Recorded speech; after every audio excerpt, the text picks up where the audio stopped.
अस्सलाम वालेकुम दोस्तों, मैं हूं मोहम्मद रशीद प्रिंस और आप देख रहे हैं यूट्यूब चैनल। दोस्तों जनाब, कल सुप्रीम कोर्ट की जानब से जो काजी फैज़ ईसा चीफ़ जस्टिस ऑफ पाकिस्तान है, उनकी जानब से जनाब प्रैक्टिस एंड प्रोसीजर बिल का जो फ़ैसला आया, उसके बारे में चंद हक़ाइक़ जो आपके सामने रखना चाहूँगा। दोस्तों, आपको मालूम है कि जनाब ये जो केस था ना, ये केस तकरीबन 22 मार्च से इस बिल को मंजूर किया गया था पार्लियामेंट के अंदर, और वो भी शहबाज शरीफ की क़यादत में। तो उस टाइम जनाब जब इसको कानून बनाया गया, तो बाद में जनाब जो हमारे सुप्रीम कोर्ट के जज साबका चीफ़ जस्टिस उमर अता बंदियाल थे, उन्होंने इसको जनाब एक स्टे के तौर पर यानी कि रोक दिया था। तो अब इसकी 4 हेयरिंग हुई हैं। जनाब नए चीफ़ जस्टिस ऑफ पाकिस्तान काजी फैज़ ईसा की सरबराही में फुल कोर्ट ने जनाब इसको रिपोर्टिंग किया, और जनाब मुख्तलिफ आराई हर जज ने अपनी राय दी इस कानून के अंदर।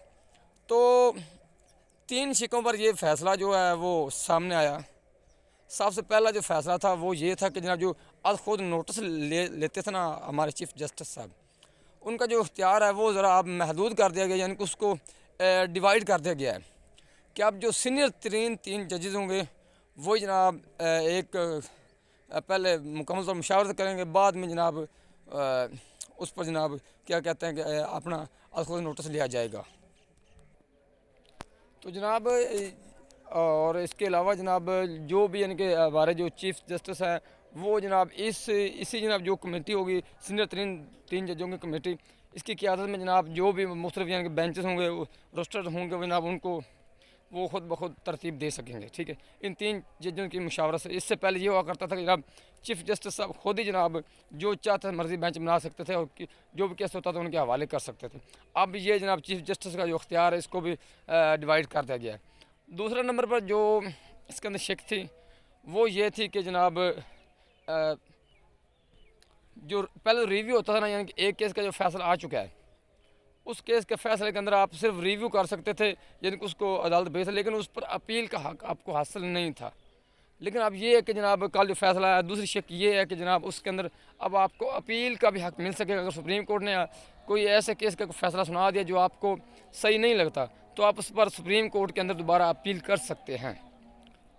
और ये भी एक अच्छी खबर है कि जनाब वाकई अपील का हक़ भी एक कैंडिडेट को हासिल होना चाहिए, अगर उसको जनाब कुछ शक है उस फैसले में। तो जो तीसरा फ़ैसला आया वो ज़रा अजीब सा था कि जनाब यानी कि ये जो नया बिल आया ना, इसका इतलाक़ माजी के केसों के साथ इतलाक़ नहीं होगा।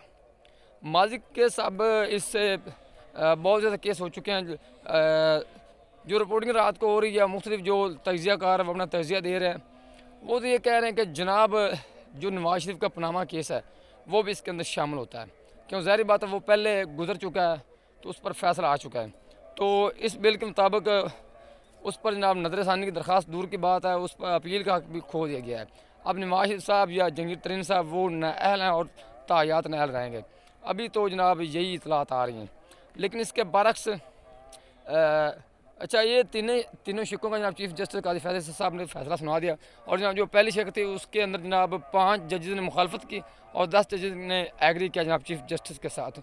दूसरा जो फ़ैसला जो शिक थी उसके साथ जनाब कितने 6 जजेस ने इख्तलाफ किया और 9 जजेस ने इत्तफ़ाक़ राय दिया।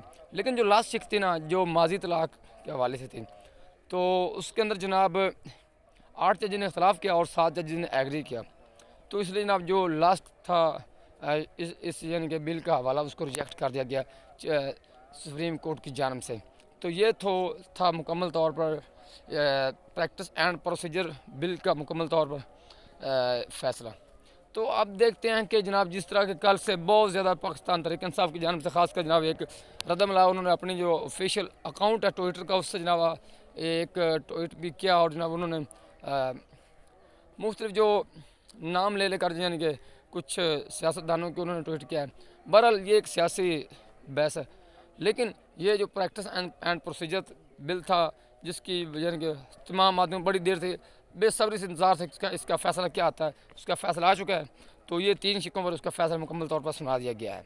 तो देखते हैं कि आगे आने वाले वक्त के अंदर इसका यानी कि क्या असर सामने आता है, और जनाब जो भी यानी कि फ़ैसले आएँगे उसके अंदर अपील का भी यानी कि जो कैंडिडेट हो उसको हक़ मिल गया। लेकिन जो पीछे फैसले हो चुके हैं, उसके अंदर ज़रा हक नहीं दिया गया अपील का और उस शेख की मुखालफत की गई है। Thank you.